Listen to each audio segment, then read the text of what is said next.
मैत्रेय उवाच स राजराजेन वराय चोदितो ध्रुवो महाभागवतो महामतिः हरौ स्वव्रे चलितं स्मृति यया तरत्यक्तेन दुरत्यं तमः। तो ध्रुव महाराज का भगवान के पास जाना इस श्लोक में मैत्र मुनि बता रहे हैं। राजाओं के राजा कुबेर ने जब ध्रुव महाराज को वर मांगने के लिए कहा तो उनका उत्तर क्या था। तो ध्रुव महाराज की जो परिस्थिति है वो स्पष्ट हो रही है कि ध्रुव महाराज कौन थे। गुस्सा आ गया, क्रोध आ गया, अपने भाई के स्नेहवश भाई की मृत्यु को का प्रतिशोध लेने के लिए उन्होंने यक्षों को मारा। तो ये जो विषय को लेके हमारे मस्तक में, हमारे हृदय में जो ध्रुव महाराज के प्रति भ्रांत धारणा है, मिसकंसेप्शन है, उसके विषय में यहाँ पे स्पष्ट कर रहे हैं कि ध्रुव महाराज किस स्थिति पे थे। है कि वो भगवान के एक शुद्ध भक्त है। क्या कह रहे हैं कि जब वरदान मांगने के लिए कहा तो परम विद्वान शुद्ध भक्त ध्रुव और राजाधिराज, राजाओं के राजा कौन थे, कुबेर, जब उन्होंने मांगने के लिए कहा तब ये भी बहुत बड़ा महान राजा है। और राजा के साथ साथ उनके पास क्या है, बुद्धि है, महामति शब्द का उपयोग किया गया है। तो राजा ध्रुव ने यही याचना की कि भगवान में उनकी अखंड श्रद्धा और स्मृति बनी रहे। उन्होंने ऐसा नहीं कहा कि मेरे भाई को जीवित कर दो, वापस कर दो। हाँ, कोई भौतिक वरदान नहीं मांगा। तो हम ध्रुव महाराज की स्थिति को समझ सकते हैं कि वो शुद्ध स्तर पे है, वो एक महान भक्त है। तो जो भी उन्होंने कार्य किया है तो वो वास्तव में गलत नहीं है। उसका स्पष्टीकरण आपने अलग अलग भक्तों के मुखारविंद से सुना ही होगा कि ये जो भी हम देख रहे हैं कि ध्रुव महाराज ने, जैसे मैंने भी कहा था कि ये प्रश्न बहुत बड़ा उठता है कि जब भगवान का साक्षात दर्शन कर लेते हैं, भगवान की कृपा प्राप्त कर लेते हैं, फिर भी ये क्रोध क्यों नहीं संयम कर पाए ध्रुव महाराज, क्यों नहीं कर पाए, क्या इसके पीछे कारण है। तो हमने सुना पिछले श्लोक कि ये परिस्थिति जो है वो बलवान है। इसके लिए मनुष्य को सीखना चाहिए ध्रुव महाराज के दृष्टांत से कि कभी भी हमें ऐसी परिस्थितियों में विचल नहीं होना चाहिए। और ध्रुव महाराज थे, क्योंकि देखिए कहते हैं ना, शाम को ने सुबह का भूला, जब घर लौट आए शाम को तो उसको भूला नहीं। तो यहाँ पे वही हुआ है कि ध्रुव महाराज ने स्थिति की, लेकिन जब मांगने की समय आया तो उन्होंने कोई ऐसा वरदान नहीं मांगा जैसे भगवान के समक्ष भी वही बोला। जब भगवान आते हैं तो भगवान ने कि कुछ मांगने की इच्छा ही नहीं है, लेकिन फिर भी भगवान ने कहा मैं आया हूं तो मुझे देना ही पड़ेगा। I can not go without giving something, I can not go, I have to go. तो भगवान ने भी उनको थ्रू लोक प्रदान कर दिया, उनकी इच्छा नहीं थी। यहाँ पे भी राजा कुबेर है, हाँ, वो क्या नहीं दे सकते। उनके विषय में ऐसा है कि इनके पास कोई लिमिटलेस, कहते हैं कि राजा, जो राजा है, यहाँ पे लिखा हुआ है कि उन्हें राजाओं का राजा कहा गया है क्योंकि जब तक कुबेर आशीष नहीं देते कोई राजा नहीं बन सकता। सेंट्रल गवर्नमेंट जब स्टेट गवर्नमेंट को फंड नहीं देगी तब स्टेट गवर्नमेंट नहीं चल सकती। हाँ, उनको फंड देना ही पड़ेगा, मांगना ही पड़ेगा, तब जाके कुछ स्टेट गवर्नमेंट अपना कुछ कार्य कर सकती है। तो राजा के पास भी किसके पास से धन आता है, कुबेर देते हैं। यहाँ पे स्पष्ट प्रोपा दिख रहे हैं। तो कुबेर से वरदान जो मांग रहे हैं वो भगवान विष्णु का स्मरण मांग रहे हैं। हमेशा स्मृति में भगवान विष्णु का स्मरण करूं, स्मर्तव्यम सततम विष्णु, हाँ, विस्मर्तव्यम न जात चित्त, सर्व विधि निशेष सूर्य एव योवेर किन्नरः। चैतन्य चरितामृत में मध्य लीला में 22वें अध्याय में श्लोक आता है कि हमें हमेशा भगवान विष्णु को स्मरण करना चाहिए। और कैसे करना है? सभी विधि विधानों को पालन करके। हमें हर एक व्यक्ति को इसका उद्देश्य है, प्रभुपाद हमेशा कहते थे, लोग ने सुना होगा कि always remember Krishna and never forget Krishna. This is a principle of devotion. Always remember Krishna, never forget Krishna. तो हमारा भक्ति जो हम कर रहे हैं, ये साधना भक्ति कर रहे हैं, हम अलग अलग विधि विधानों का पालन कर रहे हैं, हम सेवा कर रहे हैं, उसका अंतिम उद्देश्य यही है कि हमें निरंतर भगवान श्री कृष्ण का स्मरण रहे। स्मर्तव्यम सततम विष्णु, हमें सतत स्मरण में रहे, ऐसे नहीं कभी कभी। सतत विष्णु के स्मरण में हमें हमारा जीवन को जीना चाहिए। यहाँ बता रहे क्यों, क्या हो ये, ऐसा अगर हम करेंगे तो क्या लक्ष्य प्राप्त होगा? सततम स्मर्तव्यम विष्णु। और विस्मृतम न जात चित्त, चित्त में कभी भी विस्मरण होना ही नहीं चाहिए, भूलना ही नहीं चाहिए। और कहते हैं कि ऐसे करने से मिलेगा क्या? कहते हैं क्यों करें भक्ति, सतत क्यों करना है, क्या मिलेगा? तो आगे कहते हैं तो कहते हैं अंते नारायण स्मृति ही, क्योंकि हमारा भक्त का जीवन ये जो प्रैक्टिस कर रहा है वो किसके लिए है? वर्ल्ड कप खेलने वाले हैं, प्रैक्टिस कर रहे हैं। हमारा क्या है? हमारा वर्ल्ड कप क्या है? हमारा कप लेने का क्या उद्देश्य है? कि अंते नारायण स्मृति, हमें अंत समय में नारायण की स्मृति होनी चाहिए। एतावान एतावान सांख्य योगाभ्याम स्वधर्म परिनिष्ठया जन्म लाभ परम पुरुषम, जन्म लाभम परम पुरुषम, जन्म लाभ परम पुरुषम। क्या है परम लाभ जन्म का?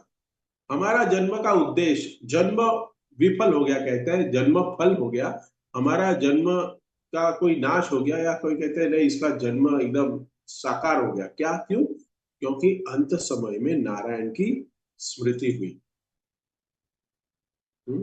जन्म लाभम परम पुरुषम अंते नारायण स्मृति।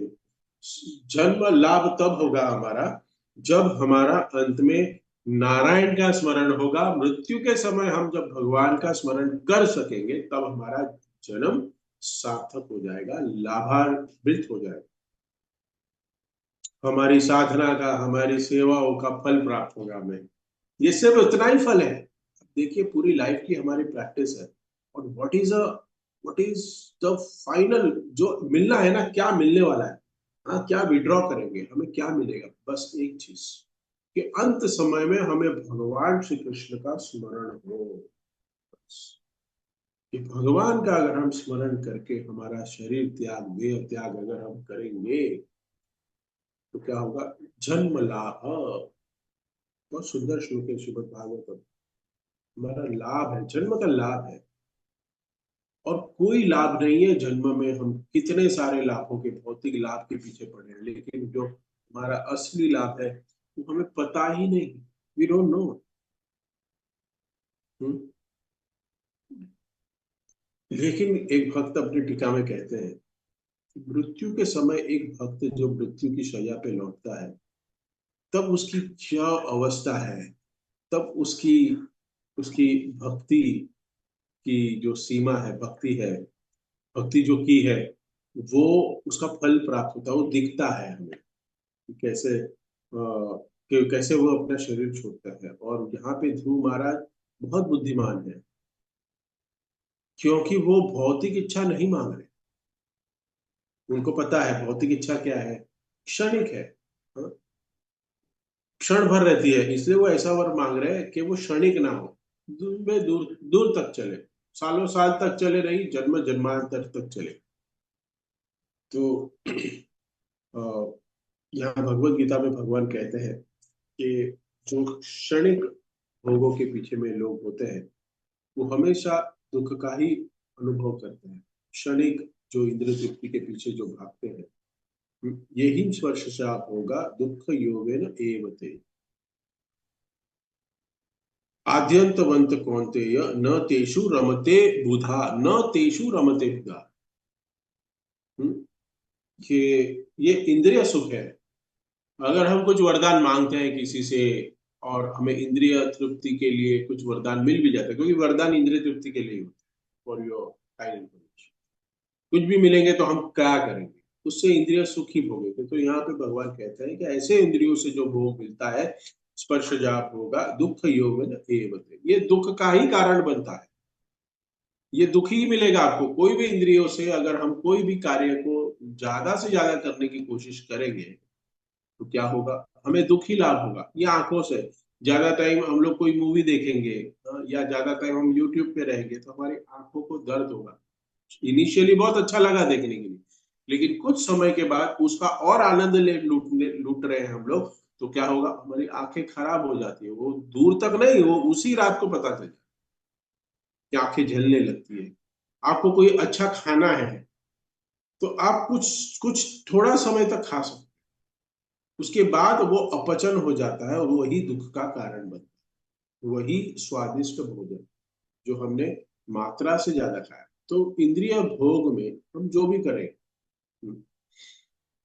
वो वो कुछ क्षणिक तक ही रहता है, वो लिमिटेड ही रहता है। उसके बाद वही वस्तु हमें दुख प्रदान करने के लिए ही बनी है।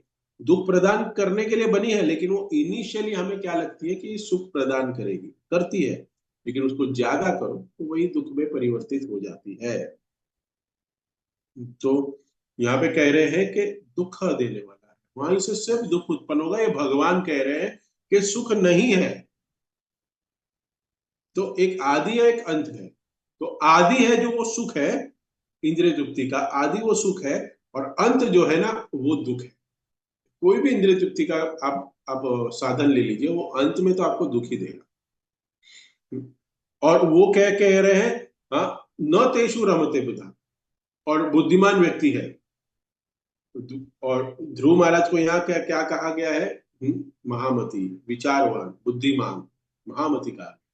तो न रमते बुधा, तो बुद्धिमान व्यक्ति है वो इसमें नहीं पड़ता, इस चुंगल में नहीं फंसता, वो इसमें खेलता नहीं। न रमते, रमता नहीं है तुच्छ तुच्छ भौतिक सुख में रमण नहीं करता, यहाँ पे बता रहे हैं। और ध्रुव महाराज नहीं मांग रहे हैं सब कि हमारा जीवन हमारा जीवन धीरे धीरे विष्णु का स्मरण में ही लगे, बढ़ता जाए, बढ़ता होना चाहिए। कि हम जो भी कुछ करें ना, देखो हम भौतिक जीवन में भी, तो मुझे कुछ ठीक नहीं चल रहा है, वहीं पे सैलरी है, वहीं पे घर पे आना, घर पे जाना, वही किचकिच, वही लाइफ, वही बच्चे, सब कुछ उतना ही है। कुछ कुछ चेंज चाहिए ना, अच्छा बड़ा घर खरीदे, बड़ी सैलरी हो। हाँ, लेकिन हम ये योजना नहीं बनाते कि प्रभु जी इतने साल से 16 कर रहा हूँ, 32 में कैसे पहुंचूं, 32 हम कैसे करें, सेवा में हमेशा इतना ही करता हूँ, सेवा हम ज्यादा कैसे करें, ज्यादा से ज्यादा मंदिर में प्रभुपाद की संस्था को कैसे हेल्प करें। ये कोई योजना नहीं बनाता। क्यों? क्यों? क्योंकि हमारा श्री प्रभुपाद के प्रति, इस्कॉन के प्रति, इस संस्था के प्रति समर्पण नहीं, हम समर्पित नहीं है। Still we are in a bondage of maya in this material world. ये जो भी हमें दिख रहा है इस संसार में, उसमें हम फंसे हैं, घिरे हुए हैं, नहीं समझ में आ रहा है। तो मैं बार बार कहता हूँ कि इसके बीच में हम एक अपनी प्रैक्टिकल लाइफ को हम घुसेड़ देते हैं कि Prabhu ji practical life possible थोड़ी है। नहीं, सब कुछ पॉसिबल है।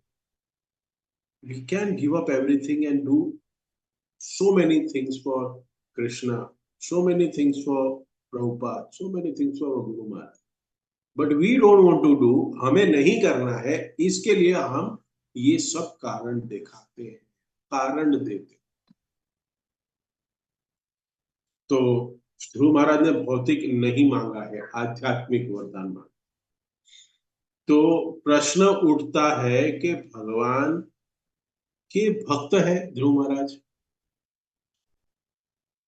तो शुद्ध भक्त तो देवी देवताओं से मांगते नहीं है। तो कुबेर तो धन के देवता है, तो इनसे पास के क्यों मांगने जाते हैं, क्यों मांग रहे हैं, प्रश्न उठता है। हम्म। तो एक भक्त जो है ना, धन धन के लिए और कुछ भी कारण के लिए देवी देवताओं के शरण में नहीं जाता है, पर्पजली नहीं जाता वहां। अगर कोई प्रपोजल दे दे, जैसे चार मित्र हैं, पांच मित्र हैं, वो कहीं जा रहे हैं और एक डिवोटी है, और उसने कहा दूसरे दोस्तों ने कि चलो चलो ये मंदिर जाते हैं, तो भक्त कहता नहीं है कि मैं मंदिर नहीं जाऊंगा आपके साथ। ऐसा नहीं करना चाहिए। लेकिन वो भक्त करेगा क्या, वो भक्त जाएगा उस देवी देवता के मंदिर में, प्रणाम भी करेगा, लेकिन वो उनसे याचना करेगा कि जैसे आपको ये, आप मुझे मुझे ऐसी शक्ति प्रदान करें, मुझे वरदान प्राप्त करें, मैं आपसे यही मांगता हूँ कि आप मुझे भगवान श्री विष्णु के चरण में मेरी मति बनाए रखें। मैं हमेशा स्मरण करूं भगवान का, ऐसा मुझे मुझे वरदान दीजिए, मैं आपसे यही कामना करता हूँ, इच्छा करता हूँ। तो भगवान ध्रुव महाराज उनकी शरण में नहीं गए। कुबेर जी सामने से कुछ प्रस्तुत कर रहे हैं, मैं आपसे प्रसन्न हूं, मुझे कुछ देना। हाँ, मैं आपसे आपको बहुत प्रसन्न हूं, और मैं जो आपको देना चाहता हूं, आप जो मांगे वो देना चाहता हूं। आगे 7 नंबर श्लोक में हमने इसको पढ़ा। तो भक्त जो है ना, देवी देवता से मांगता नहीं है, उसको मांगने की आवश्यकता भी नहीं है। लेकिन यहाँ पे ध्रुव महाराज क्या मांग रहे हैं कि आप भगवान में दृढ़ श्रद्धा मुझे दीजिए। ये भौतिक वरदान नहीं है। गोपियां अभी कात्यायनी व्रत करती है। हाँ, माँ कात्यायनी का व्रत करती है, और करती और मांगती क्या है। कात्यायनी व्रत करके क्या मांगती है, वो कहते हैं कि भगवान श्री कृष्ण को हमें वर के प्रदान, वर हमारा चाहिए, वर के रूप में हमें प्रदान करिए। सभी लोग मांग रहे हैं, सभी लोग मांग रहे हैं।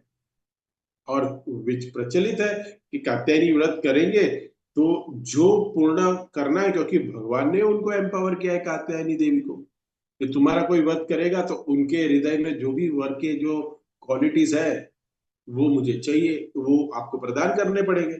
हाँ, एक मुझे वाक्य याद आ गया, जोक है इसके ऊपर। एक टीचर है, वो उस क्लास में सबको पूछती है क्या क्या बनना है आपको। तो बच्चे सबको मालूम है क्या क्या बोलेंगे, कोई बोलता है ये बनूंगा, कोई बोलता है इंजीनियर बनूंगा, कोई लड़का खड़े होके बोलता है डॉक्टर बनूंगा। और फिर एक है ना पटेल खड़ा होता है, पटेल होता है, उसको पूछता है कि भाई तू क्या बनेगा। तो बोला मैं एक बहुत बड़ा बिजनेसमैन बनूंगा, मैं अपने पिताजी का ये जो बिजनेस है उसको और बड़ा करूंगा, $1 बिलियन कमाऊंगा, इतना यहाँ पे मेरी कंपनी होगी, वो होगा, इतनी फैक्ट्रियां होगी, बहुत बड़ा व्यक्ति बनूंगा, अदानी अंबानी बनूंगा। बहुत अच्छा, वेरी गुड, वेरी। फिर एक लड़की के पास जाते हैं, वो टीचर जाती है और कहती है कि तुम्हें क्या बनना है। तो वो बोलती है मुझे इस पटेल का हस्बैंड बनाओ, मुझे पटेल को ये मुझे हस्बैंड बन जाए, मैं उसकी वाइफ बन के जीना चाहती हूँ, मैं इसकी वाइफ बनूंगी। तो सब कुछ मिल जाएगा ना, ये सब करके क्या चाहिए। हाँ, क्योंकि अगर वो बिलियनर होगा और उसकी बीवी क्या है, कैसे छापे एक क्रेडिट कार्ड लेके घूमेगी, चेक्स लेके घूमेगी, बड़ी बड़ी गाड़ियों में घूमेगी। यही तो जीवन का उद्देश्य है। स्कूल में भी यही सिखाया हमें कि कैसे अच्छे गधे बनो, अच्छे पढ़ लिख के किसी के नौकर बनो, भगवान के नहीं, व्यक्तियों के, अपने बॉस के बनो, फिर खाओ गालियां। तो ये मंद बुद्धि है, ये बुद्धि नहीं है, इसके लिए ऐसे ऐसे, but this is a joke which I have heard, that's मुझे अभी कनेक्टेड हो गया, इसके लिए मैंने बोला। लेकिन भक्त जो है ना, वो कभी भी ऐसी लालसाओं के पीछे, ऐसे वरदानों के पीछे नहीं जाता। चैतन्य चरितामृत में एक बहुत कठोर शब्द आता है, कठोर, मध्य लीला में जब पढ़ रहा था, मेरे को क्यों याद है, क्योंकि ये बहुत, आप लोगों को भी बहुत कठोर लगेगा, लेकिन ये सच है। ये एक एक वैष्णव के लिए जो भगवान श्री कृष्ण को अपना आराध्य मानते हैं ना, ऐसी माताओं के लिए बहुत इंपॉर्टेंट है, सबके लिए, भक्तों के लिए। तो उसमें लिखा गया है कि अगर कोई कृष्ण को छोड़कर देवी देवताओं की शरण में जाता है, तो उसका मतलब है कि वो अपनी माता को छोड़ के किसी पिशाचनी के पास अपना लालन पालन कर रहा है, अपनी माता को छोड़ के। उसके बाद और एक आता है कि अगर कोई भगवान श्री कृष्ण को छोड़ के देवी देवताओं की शरण में जाता है, तो वो अपनी पत्नी को छोड़ के कोई वेश्या के पास जा रहा है, ऐसा वर्णन आता है। इतना कठोर। क्या होता है, कभी कभी ऐसे डोजेस की जरूरत होती है। गोली खा के, सिरप पी के हम ठीक नहीं हो रहे, तब डॉक्टर है ना, इंजेक्शन मार देता है। जरूरत पड़ती है तभी, क्योंकि बीमारी बहुत भारी है। देखो, कोई कोई भक्त को कहा कि तुम्हारा जीवन का उद्देश्य क्या है, तुम्हें भक्ति करनी चाहिए, जितना पैसा है जितने में शांति रखनी चाहिए, ज्यादा से ज्यादा भगवान के सेवा में, भगवान की भक्ति में आपका समय बिताना चाहिए, तो वो कर लेता है। ही सरेंडर्ड। बट किसी किसी को दिन रात बोलने के बाद भी, इतनी बार बोलने के बाद भी वो नहीं सुधरता, तो इंजेक्शन लगता है उसको। और कभी कभी इतनी गहन बीमारी होती है उसकी, इतना भौतिक संसार में इतना रचा पचा होता है कि वो बार बार हॉस्पिटल जाने के बाद भी उसकी बीमारी ठीक नहीं होती। फिर डॉक्टर बोलता है इसका कुछ नहीं होगा, इसका नाम नाम सत्य ही होगा, बीमारी इतनी बढ़ गई है, इसको ठीक नहीं कर सकते। ऐसे भी जीव है इस संसार। बार बार बोलने के, बार बार मैराथन आता है, बार बार जन्माष्टमी आती है, बार बार इतने सारे सेवा के मौके आते हैं, तो अपना जीवन ऐसे ही जीते। क्यों? कितना भी इंजेक्शन दो, बीमारी ठीक ही नहीं हो रही है, थर्ड स्टेज कैंसर। ठीक होने ही वाला नहीं, सीधा जाएगा, हरी बोली होगा। बोले तो क्या कर सकते, हम तो क्या करेंगे। कि हम तो सिर्फ बता सकते हैं, जो शास्त्रों में बताया वो सिर्फ बोल सकते हैं, समझाने की कोशिश करते हैं। तो यहाँ पे कुबेर जी बहुत महान देवता है, राजाओं के राजा है, और सभी राजाओं के भी राजा बताया गया है कि सभी राजाओं को भी धन देने वाले वही है। इसलिए उनका सम्मान करना भी जरूरी है। उनको बोल नहीं सकते कि भाई तुम क्या वर दोगे, तुमको जो देने वाला वो, मैं उसकी भक्ति करता हूँ, चलो हटो मेरे सामने से, हटो, मैं बड़ा भक्त हूँ। नहीं, सम्मान करना चाहिए देवी देवताओं का। तो उनका दर्शन है, वो खाली नहीं जाना चाहिए। वो आएंगे तो कुछ ना कुछ दे के जाएंगे, तो दे के जाएंगे, तो लेंगे क्या, वो भक्त के ऊपर है। तो नहीं लेंगे तो अपमान हो जाएगा। अगर हम उनको कहेंगे नहीं चाहिए तुम्हारे, जाओ इधर से, तो अपमान हो जाएगा। हम्म, एक एक एक वस्तु बताता हूँ, एक एक वाक्य बताता हूँ। कि जैसे मैंने कहा ना कि कभी भी कोई आए व्यक्ति, मीन्स या तो ध्रुव महाराज के समक्ष वरदान देने के लिए प्रकट हुए हैं, आशीर्वचन देने के लिए, आशीर्वाद देने के लिए आए हैं, तो उनको हम अपमान ना करें। वैसे ही एक मैंने देखा कि एक वरिष्ठ भक्त के साथ मैं बैठा था प्रसाद ग्रहण करने, और जब प्रसाद ग्रहण कर रहा था, तब अंत में एक बहुत ही उससे भी वरिष्ठ एक एक भक्त, वो प्रसाद देने के लिए आए, मतलब वो सेवा करने के लिए आए। सो आई वॉज ऑलरेडी डन, मैंने कब कर लिया था, मेरे को प्रसाद हो गया था। बट अंत में वो आए हैं, सबको प्रसाद बांट रहे हैं। So I said no, no no no, please please. So उसके बाद में जो भक्त जो बैठे थे, मेरे मित्र और सीनियर डिवोटीज, बोले कि Aniruddha, you should have it. Means वो कभी भी कोई किससे ना बोलना है आपको, वो हमें समझना चाहिए। भले ही तृप्ति हो गई है, ज्यादा खाना भी नहीं चाहिए, ठीक है, बट ज्यादा मतलब वो आए हैं देने के लिए, उनका रिस्पेक्ट के लिए यू शुड हैव एटलीस्ट आधा या थोड़ा सा, क्योंकि वो देने आए हैं।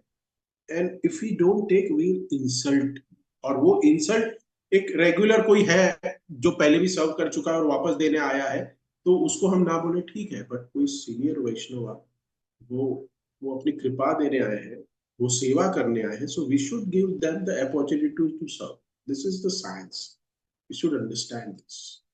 ये बहुत जरूरी है कि ऐसी छोटी छोटी चीजों से एक संबंध बनता है, प्रेम का संबंध, वैष्णव के बीच का जो जो संबंध हम कह सकते हैं, आदान प्रदान का, वो बहुत मधुर होना चाहिए। ऐसे हमें समझना चाहिए इस चीज को। इसके लिए हमेशा मैं कहता हूँ, whenever you sit with someone, whenever you meet in the temple, always associate who's highly elevated, not with the regular devotees जो हमारे ग्रुप के हैं, हम ही हैं, नहीं, उसमें भी जो उच्चतर भक्ति कर रहा है बहुत अच्छे तरीके से, उनसे ज्यादा संग लेने की कोशिश करें, उनके साथ उठना बैठना चलना चाहिए, कि इससे हम भी कुछ इंस्पायर हो सके।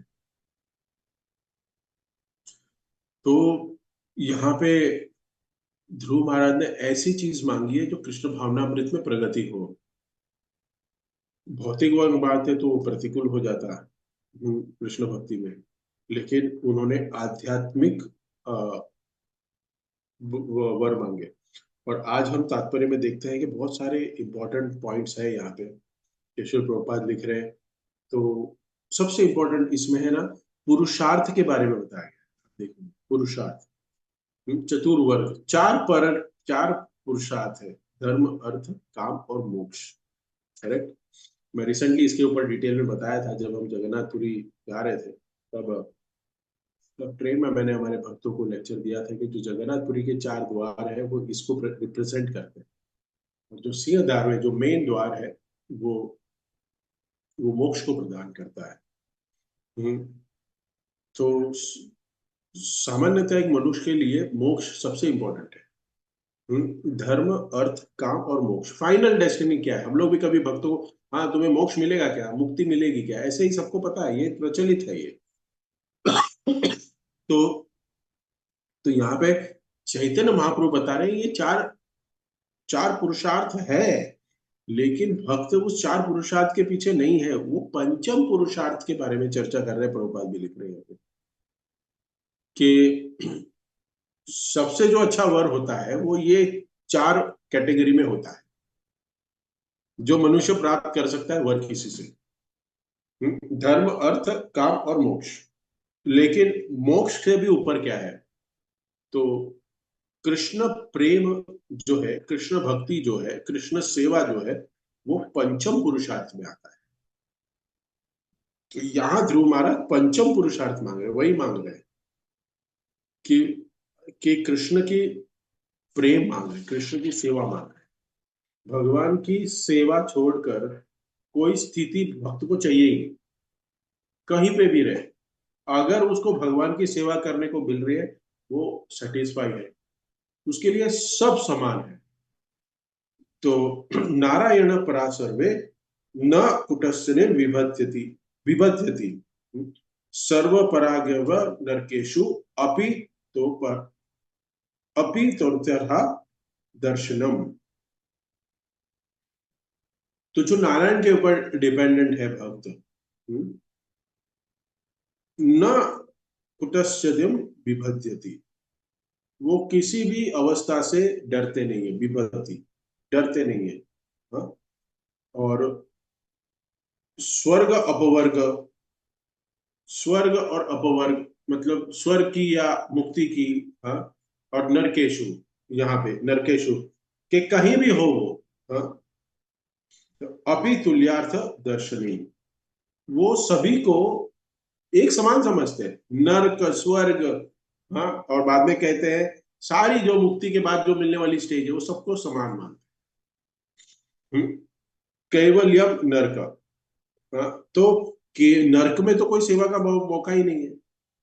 तो अगर कोई व्यक्ति, नर्क किसको समझना चाहिए हमें, जैसे मैंने लास्ट एक संडे को बताया था कि प्रभुपाद लंदन को एक नर्क बता रहे, इट्स अ ग्रीन नर्क, एक बता रहे हैं, एक रिपोर्टर पूछ रहे थे, तो प्रभुपाद ने सीधा कहा, this London is under green, क्योंकि बहुत सारी ग्रीनरी थी, बहुत सारी शुद्ध हवा थी, बहुत कुछ था, हाँ या that good, but this is a green, green hello, बताया प्रभुपाद ने।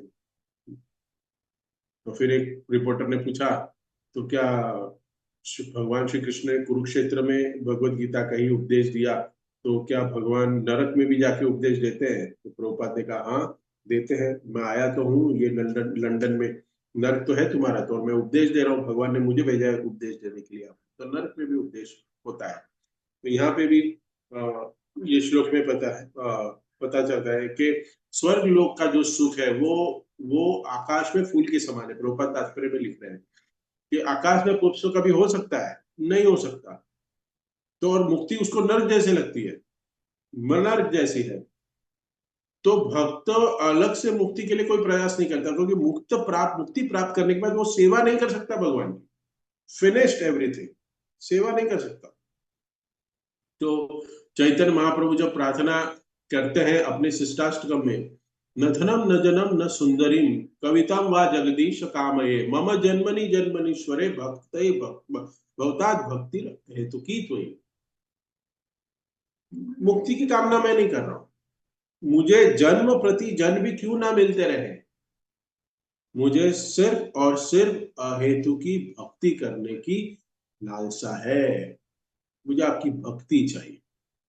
और उनको पता है कि अगर शुद्ध भक्ति मिली तो मुक्ति तो बाय प्रोडक्ट है, और भगवत धाम तो जाएगा, ये बोलने के लिए है, मम जन्मनि जन्मनीश्वरे भवतात भक्ति हेतु की, ये ऐसे भाव है। लेकिन उनको पता है, भक्त बड़ा चतुर, उसको पता है कि अगर मैं अनन्य भक्ति करूंगा तो मेरी डेस्टिनी डेफिनेटली भगवत धाम ही है, लेकिन मैं भगवान को प्रार्थना करूं ऐसे, और ऐसे प्रार्थना करके अगले जन्म के लिए नहीं, नेक्स्ट नेक्स्ट नेक्स्ट नहीं, सेकंड चांस नहीं, इसी में मैं भक्ति करके निकल जाऊं ऐसा। लेकिन वो बता रहा है कि मुझे बार बार, अगर मैं नहीं भी गया तो भी भगवान मुझे आपकी शरण में रखना, कुछ गलतियां कर दूंगा, कोई अपराध कर दूंगा, वैष्णव अपराध, नाम अपराध, सेवा अपराध, धाम अपराध, कोई अपराध मेरे से हो जाए, लेकिन फिर भी मुझे आप अपनी शरण में कहीं भी रख देना जिधर मैं आपकी सेवा कर सकूं। लेकिन उसको पता है भगवान तो भेजेंगे उसको भगवत धाम, उधर ही लेंगे।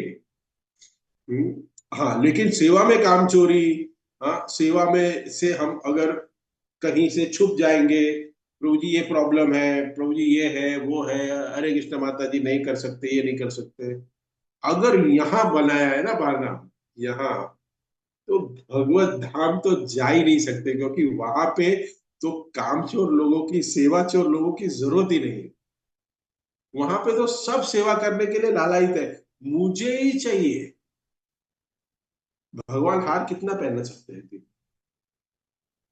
रास बिहारी तो दो पहनते हैं, सुबह सुबह दर्शनार्थी में पहना दिया। लेकिन वहां पे भक्तों के गोलोक में भगवान को, जैसे वृंदावन में देखा है ना हमने, हार आते ही रहते हैं, आते रहते हैं, भक्त ने, सब भक्त लोग जो दर्शनार्थी है सबको भगवान को हार चढ़ा रहा है। तो भगवान निकालते हैं, निकाल पहनते हैं, निकालते हैं, पहनते हैं, निकालते, पहनते हैं, निकालते, इतने हार पहनने पड़ते हैं। तो वैसे ही गोलोक में भी है, भगवान को हार पहनने ही पड़ते हैं, क्योंकि इतनी लाइन में लगी है गोपियां, सब बोले मेरे को हार बनाना है, मेरे को सेवा करनी है, बना के पहनते ही रहते हैं, पहनते ही रहते हैं। वृंदावन में देखा ही ये आपने देखा होगा। इससे कनेक्ट करना चाहिए हमें कि गोलोक में भी ऐसे ही होता है, तो इतने हार भगवान पहनते हैं, निकालते हैं, सबको सेवा का मौका मिलता है। वहां पे कोई चोर छुप के कॉलम के पीछे रहेगा ना, ऐसा भक्त है तो सोच ले, एंट्री नहीं है, भले 64 वाला हो या 32 वाला कोई हो, नहीं मिलेगा अगर सेवा से, क्योंकि वहां जाके बोलो वृंदावन आप करेंगे, सिर्फ सेवा करनी है भगवान की, और इस सेवा से वंचित रहता है मुक्ति में, जो फोर्थ पुरुषार्थ है। इसके लिए भक्त जो है ना, ये कहते हैं, प्रभुपाद कहते हैं ये बाई प्रोडक्ट है। अगर आप भक्ति करेंगे हम, तो ये जो चार पुरुषार्थ है, धर्म अर्थ काम और मोक्ष, वो बाई प्रोडक्ट है। मुक्ति तो दरवाजे पे खड़ी है हमारे।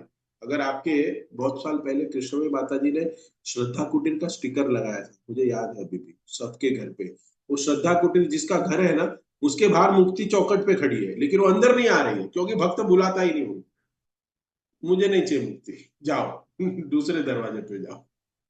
तो कृष्ण के सेवा के अलावा और कोई अभिलाषा नहीं करना, अन्य अभिलाषित शून्य, ये स्टेज है। कुबेर जी अगर हमारे सामने आए ना, तो क्या मांगोगे आप? ऐसे आते नहीं है क्योंकि पता है कुबेर जी को कि इसके पास जाएंगे तो ये भगवत भक्ति कर रहा है, लेकिन ये फंस जाएगा। तो इससे इसके पास नहीं जाना, बेचारा अच्छा भक्ति कर रहा है मेरे स्वामी की, और शायद इस जन्म में वो चला भी जाए, इतनी अच्छे से भक्ति करता है, इसलिए दूर रहते हैं कुबेर जी। मैं क्या बोल रहा हूँ, अगर नहीं समझ में आए तो इस पे प्रश्न पूछ ले, क्या बोल रहा हूँ मैं।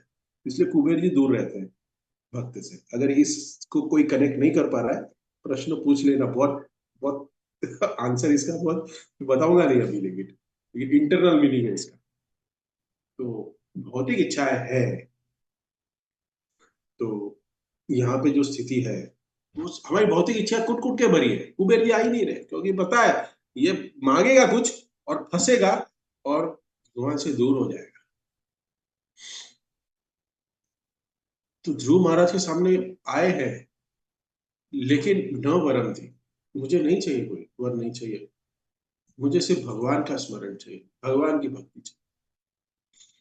तो अगर हमारे अंदर भी यही इच्छा है कि महामंत्र जप करते हैं, हरे कृष्णा कृष्णा कृष्णा हरे हरे, हरे राम राम राम हरे हरे, हम यही जप कर रहे हैं, हे राम, हे श्रीमती राधा रानी, हे कृष्णा, मुझे कृपया करके हाँ, आपकी सेवा में लगाइए, आपकी शुद्ध भक्ति दीजिए। शिल प्रभुपाद हम देखते हैं कि जीवन में, प्रभुपाद के जीवन में एक बार मीटिंग में गए थे। वो मीटिंग थी मैकमिलन कंपनी के वरिष्ठ नेताओं के, वरिष्ठ एम्प्लॉय, मतलब डायरेक्टर लोग जो मैकमिलन कंपनी को चलाते थे, उनके साथ बुक पब्लिश करने के लिए वो मीटिंग कर रहे थे कैसे करें। तो तो सब अलग अलग पोस्ट के ऑफिसर सब आए थे, क्योंकि पहली बार ऐसी स्क्रिप्चर्स की किताब, भगवत गीता छापने वाले, तो उनको भी नुकसान नहीं होना चाहिए, वो बटेगी क्या नहीं बटेगी, इसके लिए बहुत बड़ी चर्चा चल रही थी, प्रभुपाद उनको कन्विंस कर रहे थे। तो सब लोग बैठे थे कॉन्फ्रेंस रूम में, मीटिंग समाप्त हुई, और सबसे लोअर पोजीशन का जो व्यक्ति था, बड़े बड़े लोग तो चले गए, डायरेक्टर होंगे, जो भी पोजीशन के लोग हैं सब चले गए। तो जो सबसे लोअर व्यक्ति था, जो प्रभुपाद के साथ वो बात कर रहा था, प्रभुपाद के साथ बैठा था, बाकी सब चले गए थे। क्यों? क्योंकि जितनी पोस्ट बड़ी है ना, उतना ईगो बहुत बड़ा है। तो कोई भी चीज को सामान्य तरीके से देखने की आदत ही नहीं होती है, कॉम्प्लिकेटेड तरीके से ही देखते हैं सब लोग। तो ये जो भक्त था, उन्होंने प्रभुपाद उसके साथ बैठा था, उसको थोड़ा कुछ अच्छा लगा, ठीक है प्रभुपाद का संग किया है। हम्म, तो अ, तो जितने भी पोस्ट के व्यक्ति थे, उनके है ना, उनके कॉन्फ्रेंस के अंदर डेस्क के ऊपर उनका सबका एक विजिटिंग कार्ड रखे हुए थे, क्योंकि जब भी मीटिंग करे तो उनका लाना ना पड़े, वो उधर से ही विजिटिंग कार्ड वो अपने क्लाइंट को दे दे। तो वो visiting card type ID card वहां पे टेबल पे ही रहता था। तो जो जो जो लोअर पोस्ट का व्यक्ति है, जो क्लार्क होगा शायद, उससे प्रभुपाद बात करते हैं, और प्रभुपाद कहते हैं कि what is the purpose of your life. Prabhupada कहते हैं वो क्या करता है, वो सब टेबल्स के जितने भी पोस्ट के कार्ड होते हैं वो सबको जमा करता है, और अपना कार्ड सबसे नीचे है क्योंकि वो लोअर लेवल पे है। फिर वो उस कार्ड को निकालता है और उसके ऊपर रख देता है, कार्ड सबके ऊपर रखता है। मुझे ये बनना है, इनके ऊपर भी जाना है, मुझे टॉप पोजीशन पे जाना है। हर एक हर एक इंजीनियर, हर एक डॉक्टर, या हर एक जो भी इस संसार में जो भी पढ़ाई लिखाई कर रहा है, उसका इच्छा वही है कि कोई बड़ी पोस्ट पे वो काम करे, जिसकी उसकी सैलरी 5 डिजिट से 6 डिजिट में चल जाए। सबके अंदर है इस हम्म, मान अभिलाषा और स्थान अभिलाषी, ये दो चीज बहुत इंपॉर्टेंट है। स्थान अभिलाषी और मान अभिलाषी। तो पोस्ट हम देखते हैं कि बहुत सारे ऐसे पोस्ट है भक्ति में भी, भक्ति में भी पोस्ट है, kirtan leader, counsellor, lecturer, head cook, पुजारी, हेड पुजारी, आईवाईएफ लीडर, और हम और कह सकते हैं संकीर्तन leader, festival manager, construction head, हाँ, बेस इंचार्ज, बहुत सारी पोस्ट है इसमें, कोऑर्डिनेटर, ऑनलाइन या व्यास आसन पे बैठ के लेक्चर देना, ये भी एक पोस्ट है। ये भी एक पोस्ट है। ये सब अलग अलग पोजीशन है जो हम कभी कभी हो सकता है कि हमारी इच्छा में आ जाए, इच्छा आ जाए, लेकिन भक्ति में ये सोचते हैं कुछ अलग तरीके से हम। जो पोजीशंस है वो भगवान की सेवा करने के लिए, ये हमारी इंद्रिय तृप्ति के लिए पोजीशंस नहीं है ऐसा, ये भगवान की सेवा करने के लिए पोजीशन। ईश्वरो हम अहम भोगी। तो ईश्वरो हम भोगी सिद्धो हम बलवान सुखी। चक्रवर्ती सम्राट बनना, इंद्र बनना, ये सब पोजीशंस है। ब्रह्मा बनना, ब्रह्मा बनना पोजीशन थी, ब्रह्मा से बड़ी पोजीशन ध्रुव महाराज जी चाहते थे। जब तक कोई इस्कॉन के भक्त नहीं मिले थे तब तक, मतलब इस्कॉन के कृष्णा कॉन्शियसनेस के जो परम भगवान है श्री कृष्ण, वही ध्रुव महाराज के सामने प्रचार करने के लिए आ गए। कितना कितना सौभाग्य, प्रभुपाद प्रचार करे हम लोग और कोई भक्त ना बने, ऐसा हो सकता है। और अगर हो भी सकता है, दुर्भाग्य। कल मैं चक्रवर्ती प्रभु जी ग्रुप में लेक्चर दे रहा था, तो उसमें दुर्भागी बताए थे कौन, यादव, श्लोक में आया था। तो मैं बता रहा था उनको, कल सुबह ही लेक्चर था, कल दे रहा था कि यादवों को दुर्भागी बताया गया है। उस तो वो भी विदुर और उद्धव जी का संवाद है, विदुर और उद्धव जी का। तो उद्धव जी यादवों को दुर्भागी मानते हैं। यादव जो भगवान के साथ थे, भगवान के परिजन थे, क्यों? क्योंकि वो भगवान को भगवान नहीं समझ पाए। भगवान थे उनके सामने, लेकिन फिर भी कहते हैं कि उनको कुछ तो भी लाभ है, ठीक है, लेकिन फिर भी जितना लाभ उनको मिलना चाहिए था, कि भगवान के संगति से वो क्या होना चाहिए था, उनका इतनी भक्ति अपार करनी चाहिए थी, लेकिन वो नहीं कर पाए। और उद्धव जी भी यही बता रहे हैं कि मैं मित्र उनका, मैं उनका द्वारिका में उनका मंत्री, मतलब मेरा मित्र मित्र के समान, और मैं उनका सब कुछ देखता था, क्योंकि भगवान उद्धव से सब कुछ चर्चा करते थे और उनको बुद्धिमान समझते थे। और मैं भी, क्योंकि ये वार्ता हो रही थी विदुर की और उद्धव की, कि भगवान चले गए हैं और ये विलाप है अभी भगवान से विरह का। दो भक्त लोग, दो महान आचार्य, मतलब दो भक्त, वो विरह का विरह अनुभव कर रहे हैं। तब वो बता रहे हैं कि हम अभागे हैं, यदुवंशी भी अभागे है। तो हम अभागे हैं कि प्रभुपाद नहीं मिले, प्रभुपाद को नहीं देख पाया, प्रभुपाद की। लेकिन प्रभुपाद ने कहा कि मैं इस इस संस्था में हमेशा जीवित रहूंगा। Why? How? Because book distribution is my heart, कह के गए, book distribution is my heart. और अभी मैराथन का महीना है, बुक डिस्ट्रीब्यूशन शुरू हो गया है। तो अगर कोई व्यक्ति, अगर कोई भक्त बुक डिस्ट्रीब्यूट नहीं करता है, तो वो भगवान, सॉरी, तो वो प्रभुपाद को जिंदा है, लेकिन फिर भी वो भक्त प्रभुपाद को मार रहा है। अगर वो प्रभुपाद को, किसी और को, प्रभुपाद के हार्ट को किसी को नहीं दे रहा है, इस किलिंग प्रभुपाद, संस्था को किल कर रहा है। क्योंकि प्रभुपाद ने कहा, प्रभुपाद को पूछा गया कि आपके जाने के बाद क्या हो, क्योंकि देखा गया बहुत सारी संस्थाएं उध्वंस हो जाती है, खत्म हो जाती है। प्रभुपाद ने कहा, I will live for ever in my books, wherever there is book distribution, I'll be always there। तो ये हमारा परम सौभाग्य है कि ये सब हमें ज्ञान मिल रहा है श्रीमद् भागवतम के द्वारा।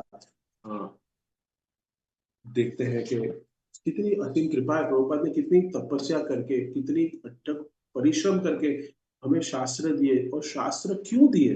लाइब्रेरी में रखने के लिए नहीं, ये बहुत सुंदर है। सिर्फ टाइम देना है, सिर्फ टाइम देना है और इसको स्टडी करना है। मतलब एकांत चित्त में बैठ के इसके एक एक लाइन को एकदम सटोक तरीके से पढ़ना है। देखिए फिर कितना आपको इसमें से ज्ञान मिलेगा, और ये ज्ञान से आप अपना जीवन परिवर्तन कर सकते। ये प्रभुपाद की किताब बांट बांट के हमने हजारों भक्तों बन गए, प्रभुपाद ने हजारों हजारों भक्त बन गए, बन रहे हैं और बनेंगे, बनने वाले हैं। लेकिन अगर हम नहीं बांटेंगे तो हम भगवान की कृपा के वंचित रह जाएंगे। भगवान ने अर्जुन को भी कहा, माध्यम बनाया अर्जुन को। अर्जुन को, हाँ मैंने तो ऑलरेडी मार दिया है, मैं तुम्हें श्रेय देना चाहता हूं, चाहिए तो लो, नहीं तो मैं मार दूं। तो प्रभुपाद की बुक्स किताबें तो बटेगी, आप नहीं बांटेंगे, हम नहीं बांटेंगे तो और कोई बांटेगा। लेकिन हमें बांट के भगवान की कृपा, गुरु शिष्य परंपरा की कृपा प्राप्त करनी है। करने वाले तो कर ही रहे, हजारों गीता, 2000 गीता, दिन रात यहाँ मॉल पे खड़े हैं, डीमार्ट जा रहे हैं, कॉर्पोरेट में जा रहे हैं, क्या क्या प्रयत्न कर रहे हैं। दिन में 1 घंटा दीजिए सिर्फ सोचने के लिए, मैं क्या करूं क्या नहीं करूं, कैसे मैं ज्यादा से ज्यादा प्रभुपाद की किताबों को ऐसे जीवों को बांटूं जिनका जीवन में उद्धार, उनको पता ही नहीं उनका उद्देश्य, वो मैं बांटू। ध्रुव महाराज को ये किताब मिल गई थी भगवान के द्वारा डायरेक्टली, इसके लिए ध्रुव महाराज ने यहाँ नहीं मांगा, क्या वर नहीं मांगा, मुझे कुछ नहीं चाहिए,